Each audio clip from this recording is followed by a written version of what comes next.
오늘 말씀의 제목을 한번 따라 하시겠습니까? 육체의 일을 경계하라.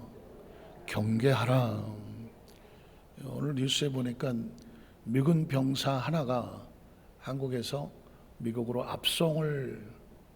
이송을 하던 그 절차 중에 이 친구가 갑자기 판문점에서 휴전선에서 근무를 했는데 이송하려고 하는 순간 갑자기 웃음을 터뜨리더니 북한으로 넘어갔다고 합니다. 오늘 뉴스가 하나 나오는데 한 20살 초반 되는 이등병이라 아마 철도 없었겠고 객기 같았을 때 했는데 참 가슴 아픈 것은 뭐냐면 이 친구가 생각하기를 아마도 북한이나 남한이나 별 차이 나겠어. 북한을 경험해 보지 않았으니까 그랬을 것 같아요. 넌 죽었어 이제. 북한에 가서 너 아이고 참.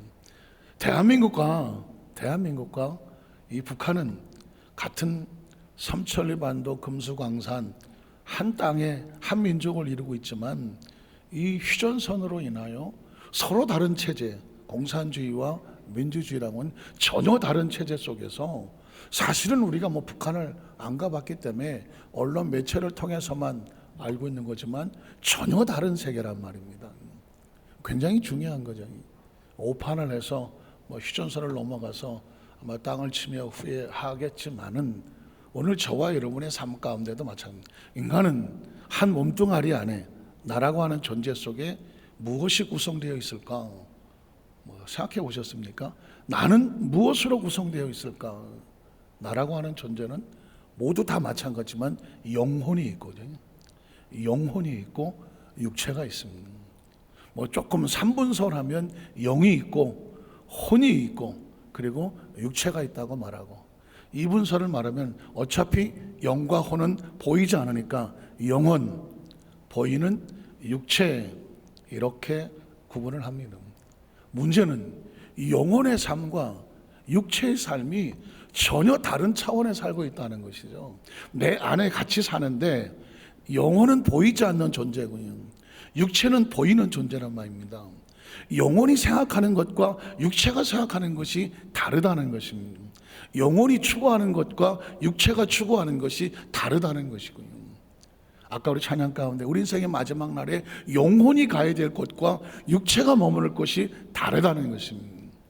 이걸 깨닫지 못하면 인간의 삶 속에서 내가 지금 영혼으로 사는 건지 육체로 사는 건지 전혀 무질서하게 그냥 본능에 의해서 살아갈 수밖에 없습니다. 예수님을 구주로 믿으시면 아멘 하시기 바랍니다. 예수를 구주로 믿는다는 것은 영접하는 자, 곧 그 이름을 믿는 자들에게는 하나님의 자녀가 되는, 영적으로 born again, 중생하고 거듭나서 영혼이 눈을 떴다는 것과 같습니다. 하나님을 알 수 있는 영이 눈을 떴다는 것 같고, 예수를 믿지 않는다는 것은 죽은 자들은 그냥 죽은 자들로 장사하게 하라, 하나님의 나라, 영혼의 존재를 알지 못하기 때문에 육체가 시키는 수밖에 없다는 겁니다. 오늘 말씀의 내용은 우리의 삶이 잘 아시는 것 같기도 하지만 성경은 우리에게 영혼의 세계와 육체의 세계, 영혼이 추구하는 삶과 육체가 추구하는 삶이 어떻게 정확하게 다른지를 알아서 과연 나는 어떻게 살고 있나, 어떻게 살아가야 되나, 말씀에 근거해서 삶의 방향을 정확하게 정할 수 있는 귀한 시간이 되시기를 주의 이름으로 축복합니다. 갈라디아서 5장 16절에 보면 이렇게 시작하죠. 내가 이르노니 너희는 성령을 따라 행하라. 성령이란 뭐냐면 하나님의 말씀, 하나님의 나라, 그리하면 육체의 욕심을 이루지 아니하리라. 인간은 영혼이 지배하느냐 육체가 지배하느냐 생활이 달라집니다. 영혼이 지배하는 것은 영적인 사람이 되고 육체가 지배하면 육적인 존재가 되는데, 성경의 관심은 당신은 지금 성령을 따라 영이 지배하고 있습니까? 아니면 육체의 본능과 욕구가 지배하고 있습니까? 이걸 우리에게 드러내고 있으면서 크리스찬들은 무엇을 따라 행한다? 성령을 따라 행해야 된다. 그래야 본능과 욕구로 탐닉하는 육체의 욕심을 이루지 아니한다. 17절에도 보니까 그래서 육체의 소욕은 무엇을 거스리고 성령을 거스리고, 육체는 왜 성령을 거스릴까요? 육체는 오로지 본능입니다. 본능은 뭐예요? 우리 눈은 뭘 원합니까? 눈에 보기 좋은 것, 아름다운 것, 신기한 것, 자극적인 것, 견물 생심이요. 눈으로 자꾸 뭔가 여기에 도덕이 없습니다. 도덕이 없고 윤리가 없습니다. 간혹 아주 조심스러운 얘기인데 우리 남편은 아직도 지나가는 이쁜 여자를 보면 눈이 돌아간다. 이런 얘기를 이 위험한 상황에서 가끔 가다가 이 TV 드라마 이런 데 보면은 멀쩡하게 부인도 이뻐요. 그런데 더 좀 이쁜 여자가 지나가면 쳐다봐. 그럼 아이씨 막 이래. 그러면 여기서 왜 이 남자가 또 여자를 찾아? 아니야 저 간판이 이러면서 드라마 시작을 하는데 왜 남자들은 이쁜 여자를 보면 눈이 돌아갈까? 내가 이 얘기를 어떻게 수습하려고 내가 지금 이 얘기를 했는지는 잘 모르겠지만 사실은 남자들만 그러겠습니까? 나는 멋있는 남자만 보면 눈이 돌아간다. 나는 임영웅이 팬이다. 나 살다 보니까 또 일본 여자들이 옛날 배용준이에서 연사마 했던 건 내가 이해가 가. 왜냐하면 일본 남자는 속을 안 줍니다. 절대 속을 아리가토 고자이마스 겉은 그래도 속은 절대로 안 줍니다. 일본 사람 자체가 속을 주지 않아요. 그 사람은 겉마음과 속마음이 달라요. 일본 남자의 겉모습에 나이스하며 속았다면 그건 진짜 속은 겁니다. 일본 여자들이 살아보니까 사무라이 정신 이래서 하긴 모르지만 책임은 다 하고 하지만 속마음을 주지 않아. 그렇지만 여자는 남자가 겉모습도 줘야 되겠지만 뭘 줘야 돼요? 마음을 줘야지. 이 남자하고 나하고 사는데 마음이 딴 데가 있다 그러면 여자는 절대 자기에게 마음을 완전히 주지 않는 남자를 사랑할 수가 없습니다. 그런데 보니까 배용준인가 겨울연가를 보니까 이 사람은 오로지 그냥 한 여자의 죽었다 살아난가 또들 사랑 이런 걸 보면 일본 여자는 그냥 세상 말로 뻑 하는 겁니다. 이런 남자도 있구나. 연사마 이래갖고 저 남이섬에 가면 아직도 헤매고 다니는 그냥 한국 여자들은 안 그렇거든요. 한국 남자는 우리 이화영 장님도 계시지만 우린 한 번 한 여인을 사랑하면 마음을 다 주지. 아멘을 하잖아요. 아멘 한다니까. 큰일 나지. 황 권사님 뒤에 와서 계시는데. 그래도 한국 남자는 정을 줄 줄 알아요. 그런데 제가 이렇게 보니까 일본 남자 정 안 줍니다. 미국 백인 절대 정 안 줍니다. 어려서부터 독립적으로 자랐기 때문에 정을 안 줍니다. 대신에 흑인들은 아주 집단으로 살기 때문에 정이 철철 넘칩니다. 백인 여자가 흑인 남자를 만나면 정신 못 차립니다. 자기에게 그렇게 정을 주는 걸 겪어보지를 않아서. 그러니까 인간은 본능적으로 눈은 보기 좋은 거, 귀, 음악을 좋아하는 사람은 좋은 음악 또는 좋은 소리, 내 귀에 캔디, 잘 모르시는구나. 누가 자기에게 이렇게 달콤하게 이런 얘기를 좋아합니다. 거기에 도덕과 윤리가 없어요. 음식은 무조건 맛있어야 돼. 어디 더 맛있는 거 없나? 이런 거예요. 그리고 손의 감촉이라면 따뜻하고 부드럽고 뭔가 이 오감이라고 하는 건 굉장한 자극을 요구해요. 그리고 이 자극이라는 것은 이게 너무 따뜻하고 좋았어. 한 10번 만지면 감동도 없어. 더 따뜻한 거 없어. 더 좋은 거 없어. 더 멋있는 거 없어. 그러니까 인간의 육체는 더 자극적이고 더 자기의 어떤 것에 빼앗아갈 수 있는 것에 본능이야. 본능. 이게 본능이에요. 그 육체의 소욕은 본능이기에 도덕과 윤리가 없는데 하나님의 말씀이 뭐가 귀에 들어오겠어.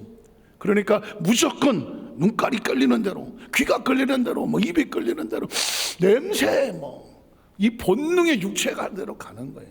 그래서 육체의 소욕이란 뭐냐? 하나님의 말씀이 아무리 얘기를 해도 안 들어와. 그러니까 본능대로 행하면 하나님 말씀을 뭐 할 수밖에 없어? 거스릴 수밖에 없는 거예요. 성령은 육체를 거스린다. 성령은 하나님, 예를 들어서 십계명이 그렇고 복음의 계명이 그렇고 팔복이 그렇다고 하면 하나님의 말씀은 철저하게 영적인 얘기를 하고 있잖아요. 거기에 무슨 육체가 가겠냐고. 살인하지 말라. 저 새끼 죽여버리겠다고 여기서 분노가 여기까지 올라왔는데 살인하지 마라. 예수님 한술 더 떠서 미워하면 너는 살인한 자다. 그러면 어떻게 할 거야? 거기에 무슨 하나님 말씀 법이, 난 저 새끼 내 죽이고 내가 끝낼 거야. 분노와 감정이 이 육이거든요. 그런데 성령이 아무리 그런 얘기를 해도 육체가 듣지 않을 뿐더러 반대로 성령은 육체에게 계속 너는 육체로 살면 안 돼. 본능으로 살면 안 돼. 감정으로 살면 안 돼. 계속 육체를 누르거든요. 그러니 영과 육은 끊임없이 뭐 할 수밖에 없어? 부딪힐 수밖에 없는 거죠. 자, 그래서 그 다음 절에 보면 이 둘이 서로 뭐 합니까? 끊임없이 대적을 하죠. 대적을 합니다. 너희가 원하는 것을 하지 못하게 한다. 성령은 육이 하는 걸 못하게 하고, 육은 성령이 말씀하는 것을 못하게 하고, 끊임없이 갈등이에요. 둘 중에 하나 결판이 나야 되지 않겠습니까?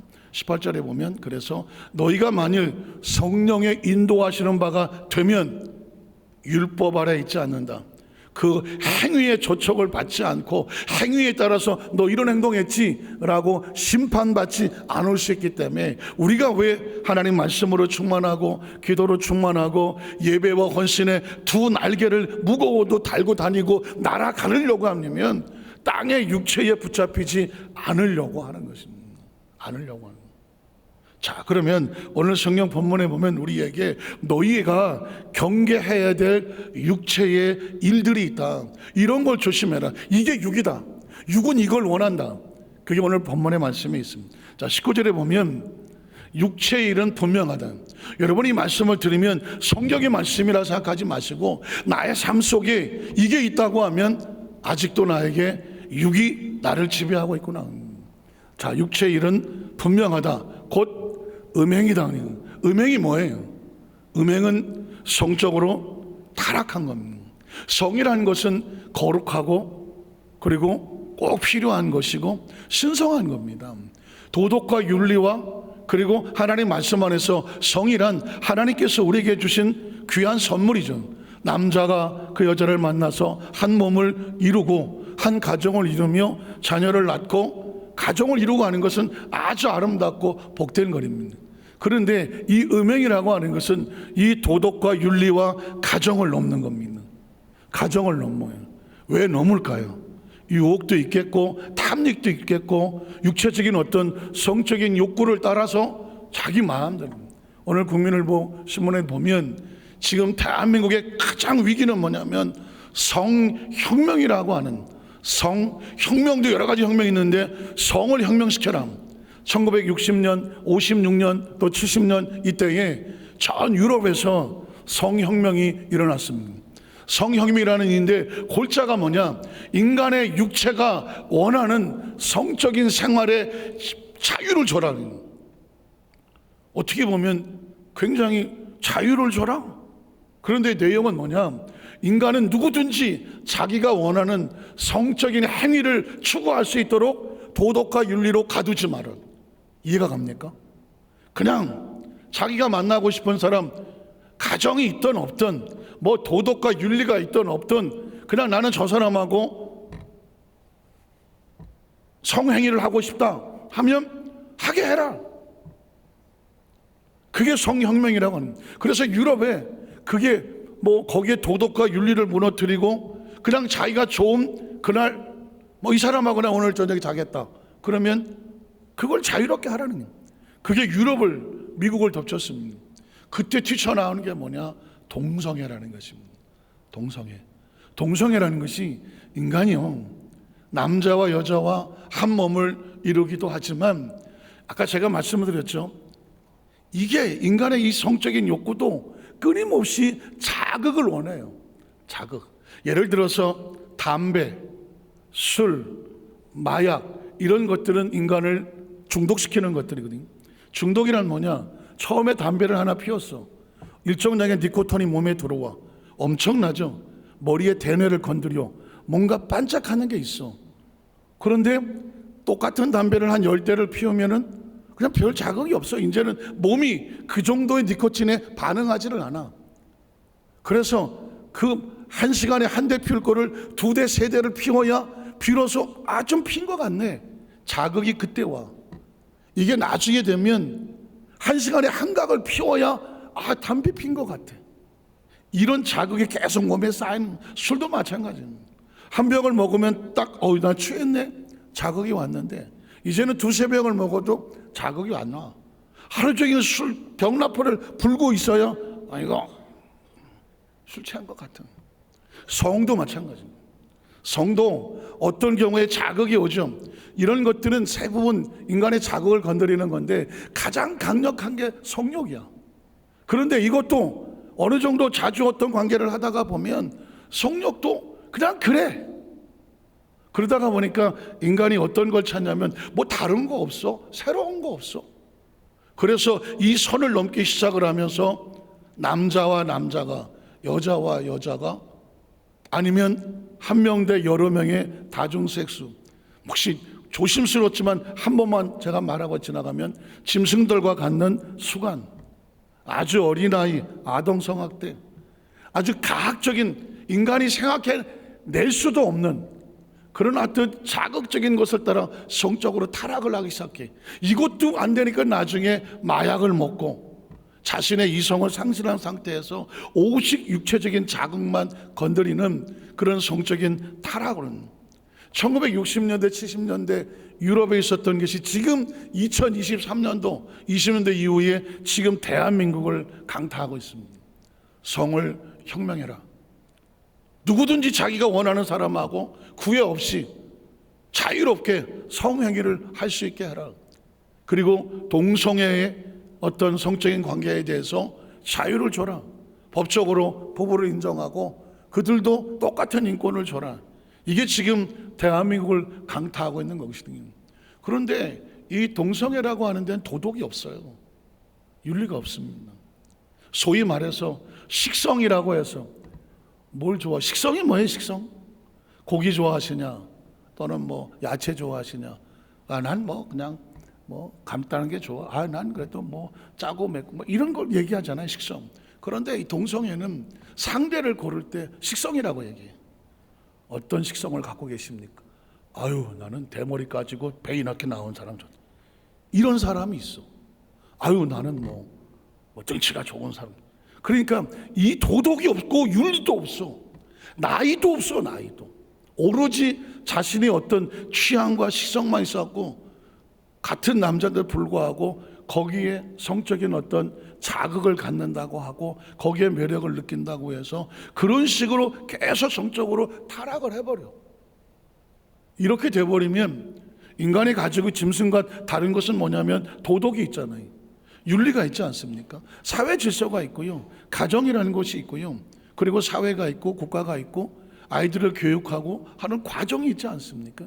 그런데 이 모든 것들을 잃어버리면 짐승과 전혀 다를 게 없습니다. 아니 짐승보다 못합니다. 왜냐하면 짐승은 1년에 한두 번이에요. 자기네들 발정기가 오면 딱 며칠, 어떤 동물은 딱 한두 시간, 그때 발정기가 와서 그들이 관계를 갖고 새끼를 낳고 키우는, 오로지 그게 번식의 목적에 있지 인간처럼 어떤 쾌락이나 자극과 자기의 욕구를 얻기 위해서 도덕과 윤리 법을 넘어서서 찾아다니는 건 인간밖에 없어요.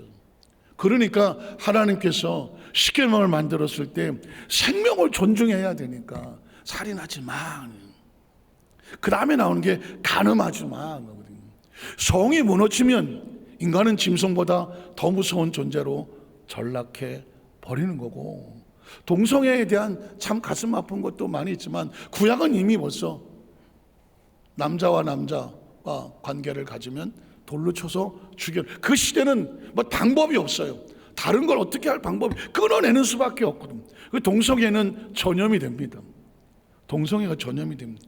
제가 그 전에 있었던 교회에 어떤 집사님이 자기 아들을, 고등학교 3학년짜리 아들을 데리고 와서 상담을 받았습니다.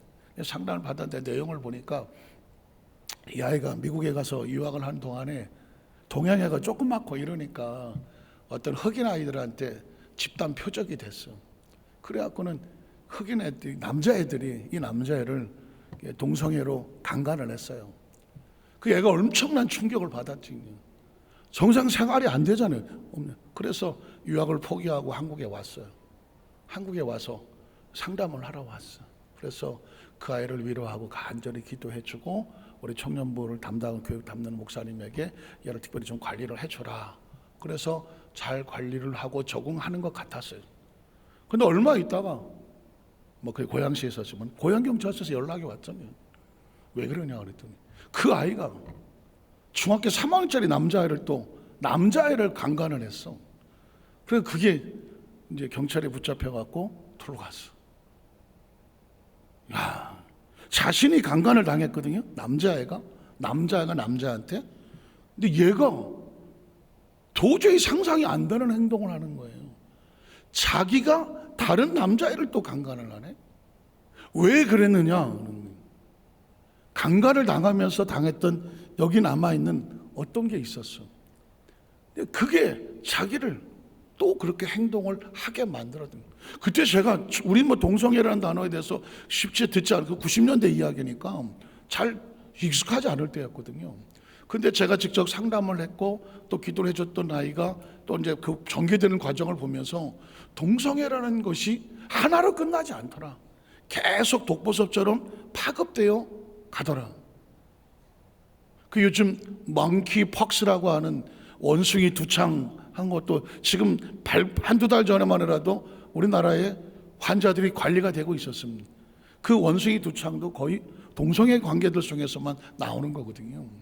에이즈는 두말할 것도 없고 이런 이야기들은 이미 벌써 2000년 전에 구약시대에서부터 이미 너희가 하는 그 행위로 인하여 인간의 삶 가운데 생명이 어떻게 무너질 건지 공개를 한 거고 예고를 한 거거든요. 역시 바울 서신이 써있었던 지금 2000년 전에 우리에게 똑같은 얘기를 합니다. 육체의 일은 분명하다. 음행이란 뭐냐? 도덕과 윤리를 넘어서버린 성적인 욕구와 본능에 의해서 이루어지는 것들. 우리 성도들은 전혀 그런데 이게 무슨 얘기지? 그저 나는 그런 걸 잘 모릅니다. 그렇게 들릴지 모르지만 사회가 그래요. 성경은 우리에게 지금도 음행, 그 다음에 더러운 것. 역시 이것도 육체적으로 어떤 도덕과 윤리가 벗어난 그 성은 아무리 미화하고 나 사랑 때문에 그래. 난 사랑해서 그래. 어떤 것으로 포장을 한다고 할지라도 그 행위는 정당화될 수가 없다. 그래서 성경은 더러운 것이라고 말하고 호색도 역시 가능하죠. 그의 모든 삶 속에 오로지 성적인 욕구와 그 관심을 따라서 하는 것. 그러니까 지금 성경이 이런 성적인 도덕과 윤리를 벗어난 것이 얼마나 위험한 것인지를 음행, 더러운 것, 호색 연달아 지금 세 가지를 언급을 하고 있습니다.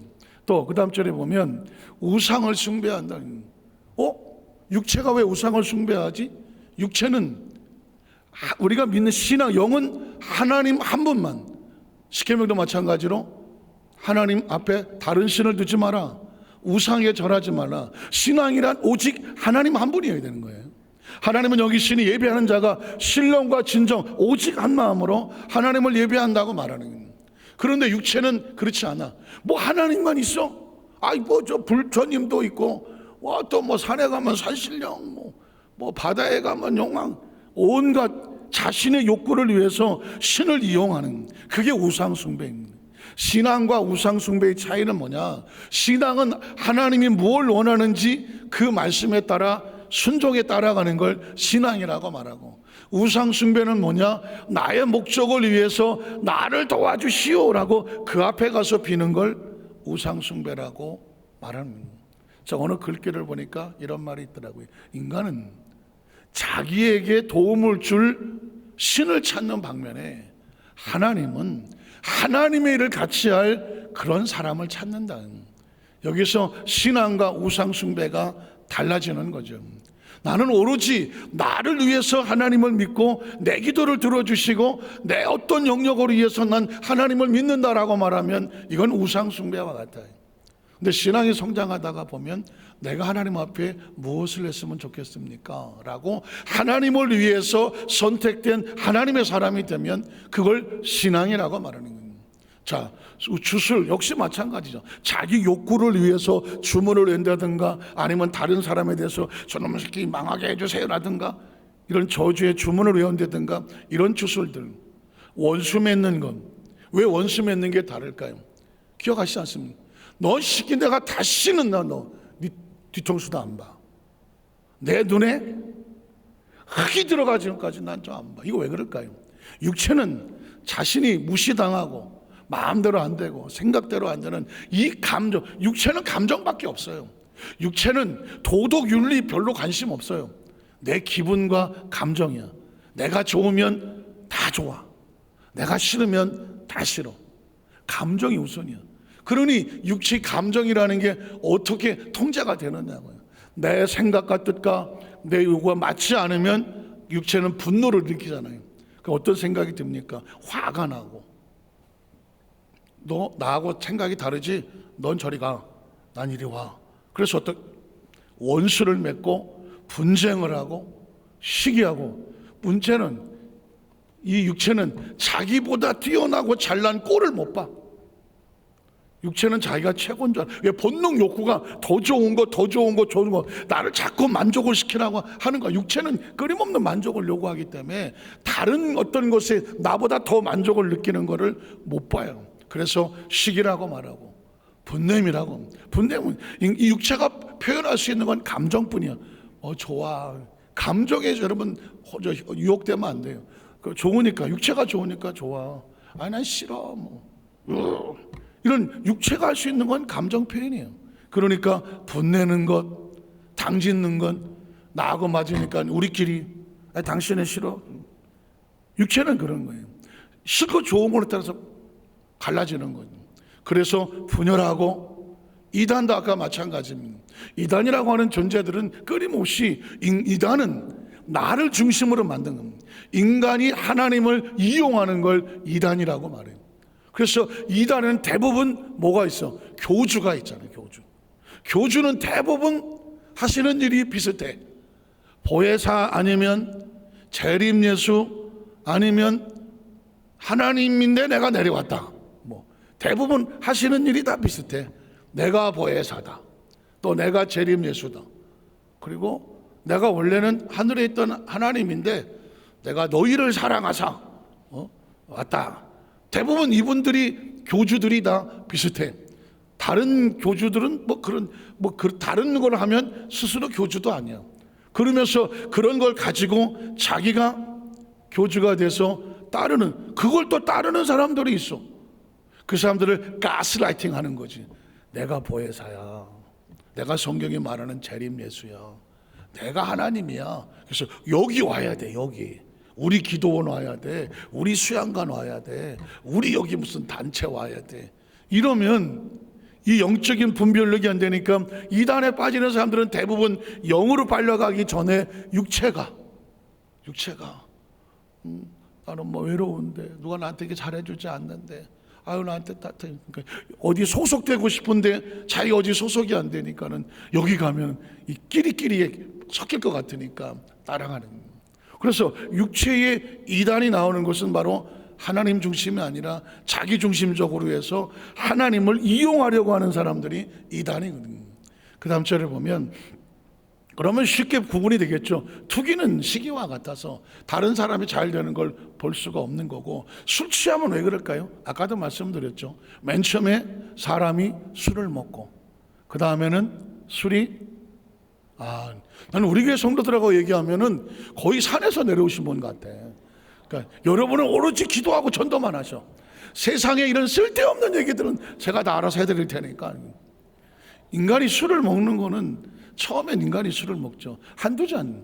그런데 여러분, 한두 잔을 끝나기가 쉽지가 않아요. 다음에는 술을 먹습니다. 여기까지는 그런 대로 막 그래. 나중에는 술이 사람을 처먹습니다. 그래갖고 나중에 어떻게 돼요? 인사불성이죠. 그냥 술이 끌리는 대로 막. 그때부터는 소위 말해서 필름이, 이런 얘기를 하면 내가 옛날에 술 먹은 거 아실까? 하면서도 안 하는데 필름이 끊겼다고 한 얘기는 뭐예요? 인간이 자기 통제를 잃어버리면 그때부터는 자기가 주인이 아닌 거죠. 그래서 술 취함과 방탕함은 왜 그럴까요? 인간이 도덕과 윤리를 벗어나서 하는 행동은 방탕함이죠. 그렇죠? 방탕이란 도덕과 윤리를 벗어났기 때문에 방탕이거든요. 인간이 도덕과 윤리를 왜 벗어날까요? 본능 때문에 그래요. 욕구 때문에 그렇다. 자극 때문에 그렇고. 인간의 욕구는 끝도 한도 없어요. 내가 여기서 만족 없어요. 인간의 육체는 절대로 만족하지 않아요. 또 그와 같은 것들이라 전에 너희에게 경계한 것을 뭐한다? 경계하노니. 그래서 이런 것들은 어떻게 사전에 들어오지 못하도록 미리 뭘 해야 돼요? 경계를 해야 돼요. 경계를 해야 돼요. 이걸 모르면 경계를 못. 하루 강아지 범 무서운지 모른다 그러죠. 왜? 태어난 지 하루밖에 안 됐어. 호랑이가 왔어. 경계를 합니까? 안 합니까? 아니 이게 뭔지를 알아야 경계를 할 거 아니야.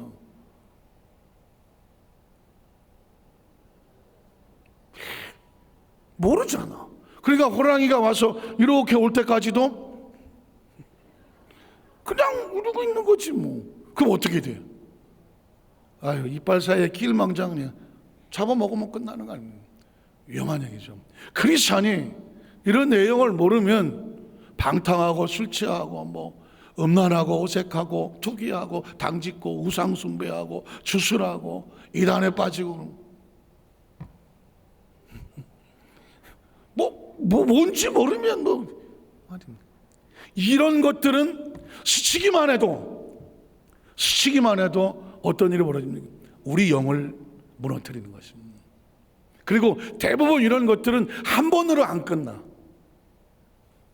잡아서 끌어다가 물귀신처럼 처박아 놓고 너 죽고 나 죽자. 그래서 크리스찬들이 오늘 이 말씀이 중요한 건 뭐냐? 육체일은 현저하다. 알아라. 그래서 어떻게 경계해라. 경계해라. 영적으로 분별해서 이거 그 말씀에 그거네 싶으면 딱 돌아서서 도망을 치거나 자리를 피해라. 그래서 나온 얘기가 요셉 같은 경우에 보디발의 아내가 함정을 파는 겁니다. 함정 파는 겁니다. 아마 요셉은 막 20대 초반 중반 됐겠죠. 한 10년 일하다 보니까 17살에 왔으니까 27살쯤 됐습니다. 그리고 어린 나이에 엄마는 일찍 죽고 동생을 낳다가 그리고 계모들 틈에서 학대받고 그리고 살고 어린 나이에 애굽으로 끌려가서 남의 집 살이라고. 나이가 27살입니다. 육체적으로도 그렇고 성적으로도 그렇고 가장 활발할 나이입니다. 외로움습니다. 따뜻한 정이 필요한 겁니다. 사실 그런 상황을 알아야 돼요. 그런데 보디발의 아내는 30대 중반이나 아니면 40대 정도 가장 농염할 때입니다. 가장 화려했고 남편은 경비 대장이니까 뭐 집에 들어올 날이 거의 없고 부인은 무료하고 요셉에게 하는 짓거리로 봐갖고는 벌써 여러 남자 잡아먹었을 것 같고. 그래서 어떻게 하면 남자들이 넘어오는지를 잘 알고 있는 프로죠. 그러니까 어떻게 합니까? 슬쩍 눈치를 주고 그리고 사인을 준 다음에 어느 날 잡아서 다 내보내고 자기 방에다가 침대를 꾸며놓고 향수도 뿌렸겠죠. 샤넬 넘버 5를 뿌려서. 모르는 게 있어야지 내가 하여튼. 그리고는 요셉이 오라고 그래. 요셉은 아무것도 모르고 오는 거죠. 허리 아파. 요셉아. 처음부터 덜커덕거리는 여자가 있겠습니까? 이 여자는 프로입니다. 힘들지. 아유, 그래도 네가 와서 우리 집에 가정 총무해놓으라고. 얼마나 잘 되는지 몰라. 어쩌면 너 같은 애가 있니? 아유, 내가 사람을 잘 만난 것 같아. 마음을 사셨어. 아유, 낯선 곳에 와서 고생하니 아유 우리 요셉이 불쌍했어. 어떡할까? 거기서 만에 하나 요셉이 이 상황이 뭔지 몰라갖고 하루 강아지를 가서 범이 아가리를 벌리고 다가온데 불구하고 거기서 아휴 하고 했어 봐. 그냥 그걸로 요셉은 성경이 끝나는 겁니다. 요셉이 아니네.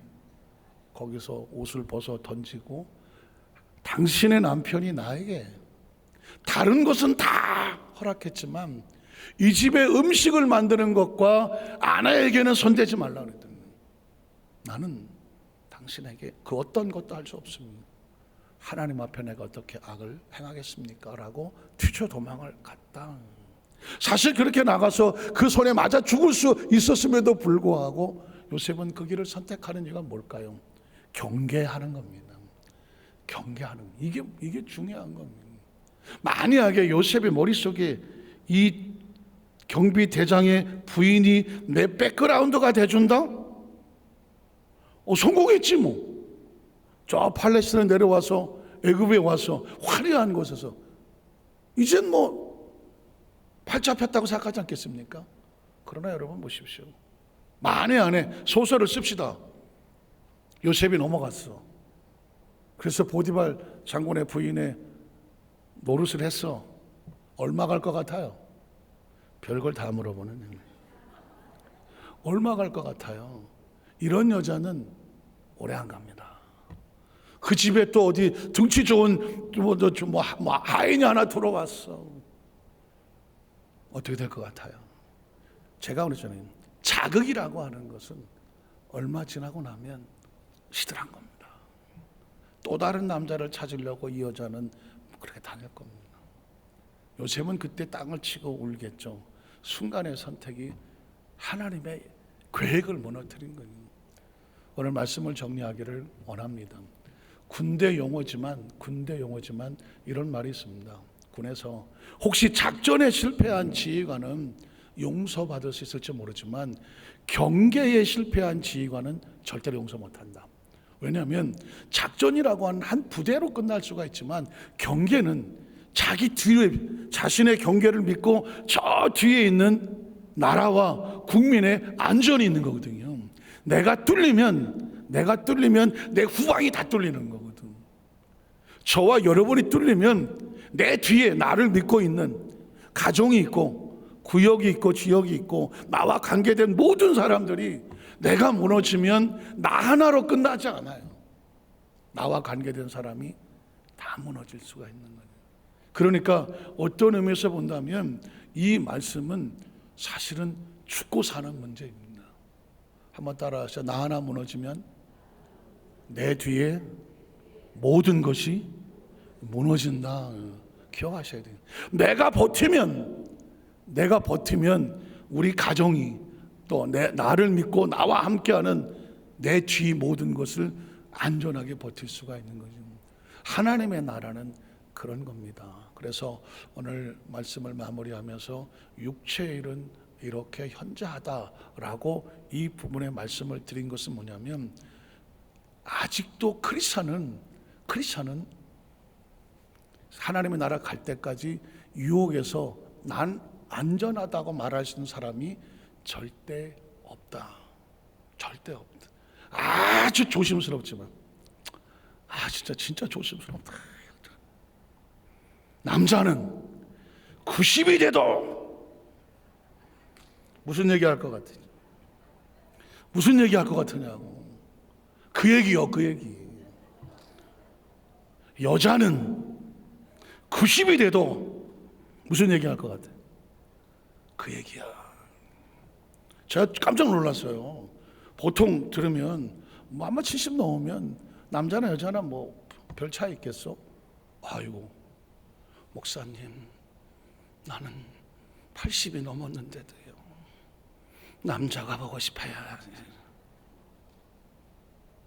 80이 넘었는데 80이 넘었는데도 난 남자가 보고 싶대요. 90이 넘으신 분은 내가 조금만 젊었으면 그 여자하고 결혼할 건데, 이게 육체예요. 전 다른 얘기를 하고 싶은 게 아니라 육체가 얼마나 치사하고 얼마나 끈질기고 얼마나 이 본능과 욕구라는 것이 마지막까지 붙잡고 그 본능과 욕구를 포기하지 않으려고 몸부림을 치는지. 오늘 제가 우리 여대소 한산교회 성도들은 제가 이런 얘기, 목사님 우리 끄떡없는데 우리한테 뭐 그런 얘기를 하세요. 하실 수 있어. 그렇죠? 저는 우리 교회 성도들은 끄떡도 안 할 거라고 생각해요. 끄떡도 안 하지. 그럼에도 불구하고 저희 유튜버가요, 그래도 많이 들어요. 어떤 거 몇백 명씩 듣고 해요. 얼마 전에 수요 예배 설교는요, 한 700명이 들었더라고. 나는 깜짝 놀랐어. 누가 듣는 거예요 도대체? 우리 교회 성도들은 안 듣는 것 같은데. 기억하세요. 여기서 진짜 영적 싸움은 육체의 일을 경계하고, 그 다음에 우리 영을 하나님의 성령으로 계속 말씀과 기도와 찬양을 통해서 영을 키워야 돼요. 그래서 영이 힘이 있어야 육을 다스려서 적당한 이제 도덕과 윤리 안에서 적당한 성생활은 건강한 거잖아요. 적당한 음식 먹는 건 건강한 거고요. 적당한 오락생활, 적당한 취미생활, 적당한 무슨 여행, 어느 도덕과 윤리 안에서의 것은 필요한 겁니다. 이건 꼭 있어야 되는 거예요. 그러나 그 육체가 도덕과 윤리를 넘어서서 탐욕과 이제는 욕정과 욕망으로 뻗어나가는 걸 막을 수 있는 것은, 학교에서 예전에 도덕과 윤리를 가르쳤지만 이젠 도덕과 윤리도 안 가르친다며. 할 수 있는 희망은 하나님 말씀밖에 없고요, 성령님밖에 없는 겁니다. 이 시대의 희망은 교육도 아닙니다. 도덕 윤리가 무너진 지는 오래됐고요. 남은 건 신앙과 하나님의 말씀이며 그 외 역사하시는 성령님의 역사입니다. 그 역사가 우리 교회, 우리 가정, 사업, 직장, 또 우리의 자녀와 그 다음 세대까지 이걸 확실하게 해주지 않으면 우리의 다음 그 세대에 그들이 영적으로 잘 지켜나간다고 누가 보장을 하겠습니까? 우리가 이 지금 상황 속에서 우리가 기도도 준비하고 말씀으로 준비하고 우리의 기도를 잘 심어 놓아서 우리의 다음 세대 가운데 하나님께서 오는 믿음의 가정들이 한 가정도 실패하지 아니하고 육체에 무너지지 아니하고 승리하는 가정 되시기를 주님의 이름으로 축원합니다. 기도하겠습니다.